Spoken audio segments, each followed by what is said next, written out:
Hello everyone, आप सभी को मेरा नमस्कार। मैं विश्वजीत सिंह आप सभी का दी इन पे स्वागत करता हूं। दोस्तों, आज की इस वीडियो के अंदर हम बात करने वाले हैं शिमला समझौता, शिमला एग्रीमेंट क्या है इसके बारे में।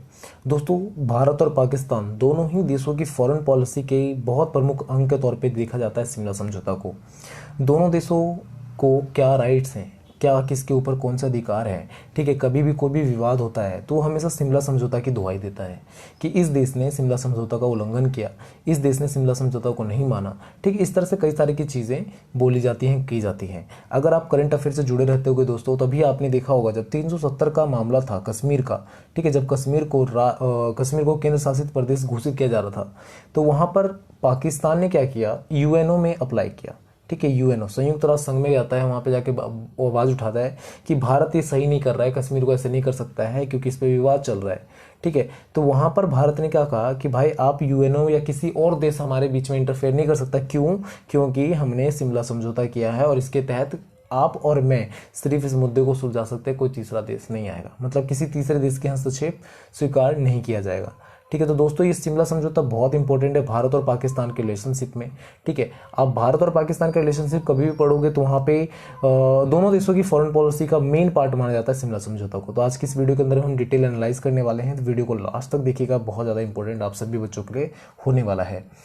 दोस्तों, सबसे पहले स्टार्ट करने से पहले आप सबसे रिक्वेस्ट ये रहने वाली है कि अगर अभी तक आपने हमारे सोशल मीडिया प्लेटफॉर्म को फॉलो नहीं किया है तो वहाँ पे जाकर हमें फॉलो करें। डिस्क्रिप्शन में सभी ग्रुप्स की लिंक मिले हुए हैं, सभी सोशल मीडिया प्लेटफॉर्म के लिंक डाले हुए हैं। आप हमें फेसबुक, इंस्टाग्राम, ट्विटर पर फॉलो कर सकते हैं। टेलीग्राम के ग्रुप को हमें ज्वाइन कर सकते हैं जहाँ पर हर वीडियो की PDF अवेलेबल है।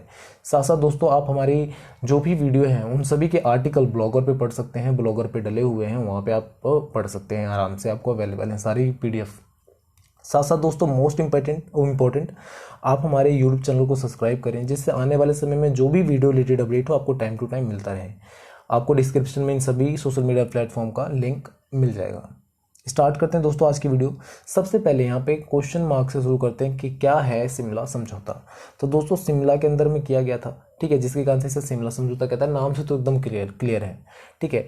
1971 में भारत और पाकिस्तान का युद्ध हुआ, आपने कई बार सुना होगा, ठीक है। 1971 में भारत और पाकिस्तान का युद्ध हुआ। रीजन क्या था कि उस समय बांग्लादेश, जो आज के समय में बांग्लादेश है, वो भी पाकिस्तान का अंग हुआ करता था, तो उसको स्वतंत्रता दिलाने के लिए भारत और पाकिस्तान का युद्ध किया गया, ठीक है। भारत और पाकिस्तान का युद्ध 1971 में हो जाता है। उसके बाद शिमला के अंदर में एक संधि की जाती है, जिसे हम शांति संधि भी कहते हैं, ठीक है। शांति समझौता किया जाता है, जिसे शिमला समझौता के नाम से जाना जाता है, ठीक है। शिमला के अंदर में किया गया समझौता, जिसे शिमला समझौता के नाम से कहते हैं। एक तरह से शांति समझौता था, युद्ध को खत्म करने के लिए, शांति बहाल करने के लिए समझौता किया गया। इसमें भारत की ओर से इंदिरा गांधी ने पार्टिसिपेट किया और पाकिस्तान की ओर से जुल्फिकार अली भुट्टो ने उसमें पार्टिसिपेट किया, ठीक है। आपको जो भी मैंने इमेज दिखाई थी ऊपर में, ठीक है, यहाँ पे देखोगे इमेज में, तो यहाँ पे आप देख पा रहे होगे साफ साफ कि एक तरफ भारत की प्रधानमंत्री इंदिरा गांधी, दूसरी तरफ जुल्फिकार अली भुट्टो भी यहाँ पर दिख रहे हैं, ठीक है। तो शिमला समझौता दो देशों, दो राष्ट्रों के बीच में किया गया, जहाँ पे शांति समझौते को लेकर, शांति को लेकर बात की गई कि किस तरह से दो देशों के बीच में शांति बहाल की जा सकती है और क्या एक दूसरे देशों के मायने हैं, बाउंड्रीज हैं, उसके बारे में। यह समझौता भारत और पाकिस्तान के बीच दिसंबर 1971 में की गई और लड़ाई की बात किया गया। जो भारत और पाकिस्तान का युद्ध हो चुका था, युद्ध खत्म हो गया, उसके बाद किया गया। और करने का कंडीशन क्या, मतलब जो करने की जरूरत क्यों पड़ी दोस्तों, क्योंकि भारत ने क्या किया था, पाकिस्तान के करीब 80,000 से ज़्यादा सैनिकों को अपने मतलब अंडर ले लिया था, कब उनके ऊपर अपना अधिकार जमा लिया था, ठीक है। उन्होंने आत्मसमर्पण कर दिया था भारत के सैनिकों के सामने, ठीक है। सिंपल लैंग्वेज में कहें तो उन्होंने अपना हथियार डाल दिया था भारत के सैनिकों के सामने। और ये 80,000 का जो आंकड़ा है दोस्तों, अलग अलग जगह आपको अलग अलग दिखेगा। कई जगह साइडों पे आपको 90,000 भी दिखेगा, 1 लाख भी दिखेगा, 80,000 भी दिखेगा। तो ये आप ज़्यादा कन्फ्यूजन होने की बात नहीं है, ठीक है। कई साइडों पे अलग अलग अपडेट है, तो 80,000 हम मान के चलते हैं। तो 80,000 सैनिकों ने क्या किया था, अपना हथियार डाल दिया था भारतीय सैनिकों के सामने, आत्मसमर्पण कर दिया था। जिसके बाद से तत्कालीन पूर्व पाकिस्तान के और बांग्लादेश के रूप में मतलब शासन से मुक्ति प्राप्त हुई थी, ठीक है। जब हथियार डाल दिया, युद्ध खत्म होता है, तो उसके बाद से क्या होता है कि पाकिस्तान, जो पूर्व बांग्लादेश था, पूर्व पाकिस्तान था, जो आज हम बांग्लादेश के नाम से जानते हैं, वहाँ पे वो स्वतंत्रता प्राप्त होती है, ठीक है। आपने भारत का जो मैप देखा होगा तो इस साइड में जो बांग्लादेश है, पूर्वी पाकिस्तान के नाम से जो जाना जाता था, उसको 1971 के युद्ध के बाद ही उसे आज़ादी प्राप्त होती है और भारत का बहुत बड़ा रोल होता है उसको स्वतंत्रता दिलाने में, ठीक है। आगे बात करते हैं दोस्तों, तो यहाँ पे देख पा रहे होंगे भारत और पाकिस्तान के प्रधानमंत्री हैं, ठीक है। यहाँ पे भारत के पाकिस्तान मंत्री और जुल्फिकार अली भुट्टो इधर पाकिस्तान के हैं, ठीक है, जो दोनों यहाँ पे साइन कर रहे हैं, शिमला समझौता को हस्ताक्षर कर रहे हैं।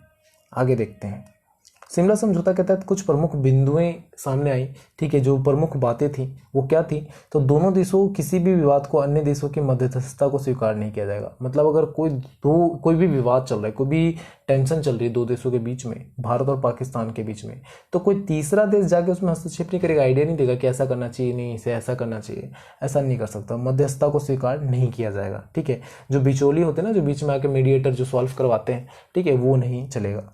सभी विवादों को शांतिपूर्ण ढंग से सुलझाने का प्रयास किया जाएगा। भाई शांति से बैठकर प्रयास किया जाएगा, इसके बारे में बात की गई। दोनों देशों के बीच संचालन संयुक्त राष्ट्र के चार्टर के माध्यम किया जाएगा। संयुक्त राष्ट्र संघ जो है यूएनओ, उसका एक चार्टर है, मतलब एक तरह से पूरा रूल बुक है। जो भी संवाद होगा, संचालन होगा दोनों देशों के बीच का, वो क्या होगा, उसके अकॉर्डिंग ही किया जाएगा, उस चार्टर के अकॉर्डिंग ही किया जाएगा, रूल बुक के अकॉर्डिंग किया जाएगा, ऐसा कहा गया। साथ साथ दोस्तों ये भी कहा गया यहाँ पर कि दोनों देश एक दूसरे की राष्ट्रीय एकता, ठीक है, राष्ट्रीय एकता, क्षेत्रीय अखंडता, राजनीतिक स्वतंत्रता और संप्रभुता को बनाए रखने का प्रयास करेंगे। साथ साथ दोस्तों विज्ञान और संस्कृति के क्षेत्र में आदान प्रदान को प्रोत्साहित किया जाएगा, ठीक है। जो भी टेक्नोलॉजी के फील्ड में है, साइंस के फील्ड में है, वहाँ पे एक दूसरे से लेन देन चलती रहेंगी, ये भी तय किया गया। दोस्तों तो यहाँ पे आप देख रहे होंगे, जब पाकिस्तान के 80,000 सैनिकों ने सरेंडर किया था, तो ये भारत की ओर से, ठीक है, ये और पाकिस्तान की ओर से ये थे, ठीक है, जहाँ पे साइन कर रहे हैं, वहाँ पे मतलब वो आत्मसमर्पण कर रहे हैं कि भाई हम अपने 80,000 सैनिकों के साथ, जो ये हैं 80,000 सैनिकों के साथ भारत के सामने सरेंडर कर रहे हैं, ठीक है। आगे बात करते हैं कि इस समझौते में भारत और पाकिस्तान के बीच यह भी तय हुआ कि 17 दिसंबर 1971 के बाद जो भी पाकिस्तान, मतलब आत्मसमर्पण कर दिया गया 17 दिसंबर को, मतलब समझौता जब तय हो जाता है, फिक्स हो जाता है, तो उसके बाद ये हुआ कि जो भी आत्मसमर्पण हुआ है, जहाँ पे सैनिक थे, जिस स्थिति में सैनिकों ने किया, मतलब युद्ध से पहले थे, उस स्थिति में वो लौट जाएंगे, ठीक है, भारत के भी और पाकिस्तान के भी। क्योंकि भारत क्या था कि जब ये 1971 का युद्ध हो रहा था, तो वो बहुत अंदर तक, मतलब काफ़ी नुकसान पहुंचाया, उनके सैनिकों को बंधक बनाया, ठीक है। 80,000 सैनिकों से ज़्यादा सैनिकों ने आत्मसमर्पण कर दिया। तो इस संधि के तहत ये कहा गया कि जो पाकिस्तान, ये मतलब संधि के हस्ताक्षर करने के बाद ही दोनों देश क्या करेंगे, अपनी पहले वाली स्थिति में वापस से लौट जाएंगे, ठीक है। मतलब वास्तविक नियंत्रण रेखा, जो मतलब जो लाइन है, उन दो बाउंड्री है जहाँ पे संधि हुई, उसको वास्तविक नियंत्रण रेखा का माना गया, ठीक है, जहां पर कोई भी उसे बदलने की कोशिश नहीं करेगा। जिस कंडीशन में थे युद्ध से पहले, जैसे मान लो युद्ध से पहले भारत यहाँ था और पाकिस्तान यहाँ था, अब युद्ध जैसे ही खत्म हुआ तो भारत क्या हुआ, यहाँ पे चला गया और इनके लोगों को कब्जा कर लिया, ठीक है। तो मतलब ये वाली लाइन का कोई वैल्यू नहीं रहा, यहाँ पे आ गया। पर जब ये संधि की गई तो वापस से कहा गया कि जो युद्ध से पहले की कंडीशन थी, मतलब युद्ध से पहले क्या था, भारत यहाँ पे था, पाकिस्तान यहाँ पे था, तो युद्ध से पहले वाली कंडीशन में भारत को लौटना पड़ेगा, इसके बारे में बात की गई। यहाँ पर समझ में आता है दोस्तों ये। लेकिन पाकिस्तान इस वचन को टिक नहीं पाया, जैसे कि आपने अभी देखा होगा कई बार पाकिस्तान के द्वारा हमला होता है, ठीक है। इवन कारगिल युद्ध इसका सबसे बड़ा नतीजा है। 1971 के बाद अगला जो युद्ध लड़ा जाता है, कारगिल युद्ध लड़ा जाता है, जबकि ये कहा गया था वास्तविक नियंत्रण रेखा जो होगी उसको कोई भी बदलने की कोशिश नहीं करेगा, कोई भी एक दूसरे के मामले में हस्तक्षेप नहीं करेगा, ठीक है। पर पाकिस्तान बाज नहीं आता और वापस से वजन को तोड़कर हमला करता है, ठीक है। 1999 में कारगिल में पाकिस्तान की सेना ने जानबूझकर घुसपैठ किया, इस कारण से भारत और कारगिल का युद्ध लड़ना पड़ा, ठीक है। अगर वो वास्तविक नियंत्रण रेखा को नहीं मतलब तोड़ते तो युद्ध होता ही नहीं कारगिल का, पर पाकिस्तान इस वास्तविक नियंत्रण रेखा को कभी मानता ही नहीं है, ठीक है। पर समझौता कारगिल जो शिमला समझौता हुआ है, शिमला समझौता में कहा गया है कि वास्तविक नियंत्रण रेखा क्या कहती है कि 1971 से पहले जो युद्ध हुआ था, दोनों सेनाएं उस स्थिति में ही रहेंगी, युद्ध के पहले की स्थिति में।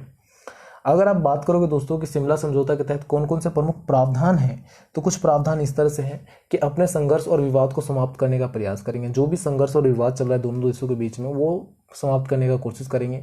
उप महाद्वीप की स्थायी मित्रता के लिए कार्य करेंगे, मतलब एक फिक्स फ्रेंडशिप रहे भाई, अच्छी फ्रेंडशिप रहे दोनों के लिए, उसके लिए वर्क करेंगे।